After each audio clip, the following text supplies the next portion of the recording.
Welcome again to Joe Stunner Boxing. I'm still suffering from this stinking cold. I hope you aren't sharing it, because it ain't pleasant. I'm trying to kick it and it ain't going away, but yeah, that's why I'm still wrapped up in this bloody thing. Anyway, enough about me. Let's talk about Chantelle Cameron and Katie Taylor, the rematch. Yeah, I was going to do, well, I want to do a review on this, but to be honest with you, I mean, I've thought about it and I rewatched their first fight. And I can sum up my review in one sentence, or one phrase even, and that's more of the same, because I think that's the most likely scenario.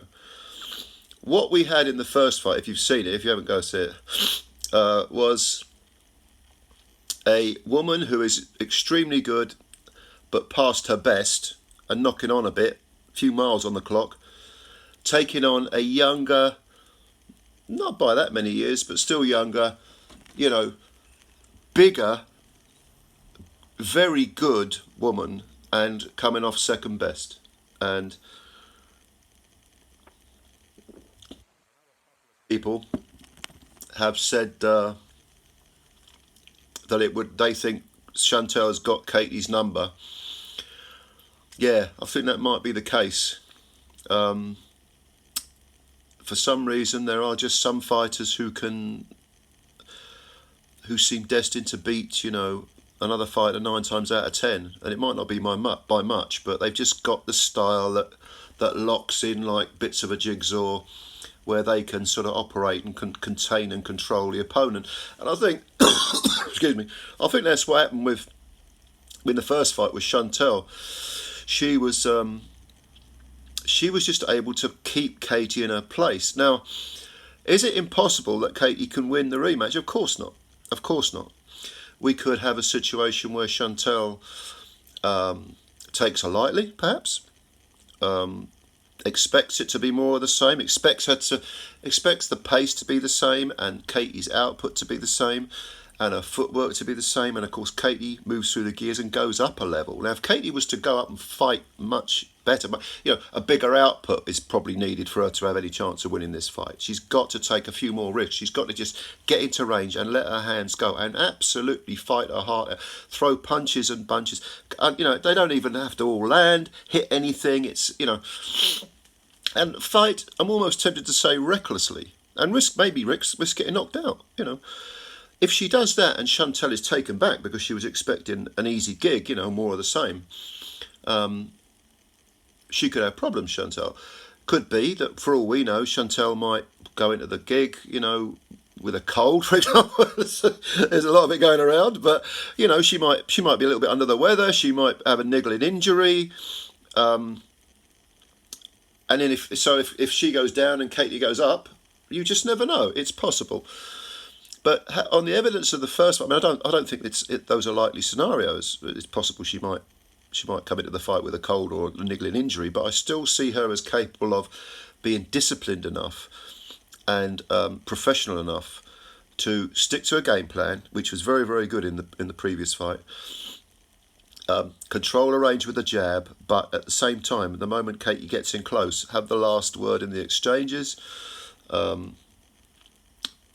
Use her feet, to sort of control Katie's aggression.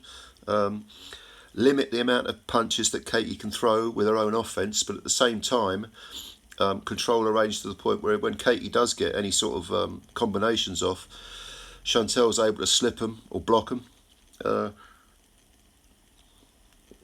And yeah, it's difficult for me to say any more. Like I say, I did want to do a review of this fight, but I just see it going pretty much the same way. I mean, this fight is over in it's at the 3 Arena in Dublin again. I think the first one was at the 3 Arena. It's going to be very sad if Katie's 2 fights in Ireland are losses, but I've got to go with another points decision for Chantelle. And I've been thinking about this fight and the styles and everything. I mean, Chantelle's 32 and Katie's 37, but it's not just the chronological age, it's the fact that Katie's had those tough fights. And to be honest with you, I know we always get back to that Serrano fight, which would have been one of the 2-3 fights ago, but that must have taken a lot out of her, especially at the age she was, which was, she'd have been, what, 36 at the time. And Katie she's consistently fought since turning pro. I mean, I love Katie, she's fantastic. But when you get to that age, 37, you need a little bit of time off to let your body replenish. And she's just the type of fighter who, she just wants, you know, training camp after training camp after training camp. At some point, it takes it out of you. And I know that she loves boxing, and I know she'll bring it all, and like I say, it's not impossible that she will overturn the apple cart. I don't know, but the size is another thing. She's 5'5", Chantelle's 5'8". I mean, look at how easily Chantelle controlled Jessica McCaskill. She don't mind physical, tough fighters, and she doesn't mind dealing with slick boxers either. She's a very, very. I mean, she beat Mary McGee over 10. That was a good performance, really good performance. And she's undisputed for a reason, you know. It's yeah.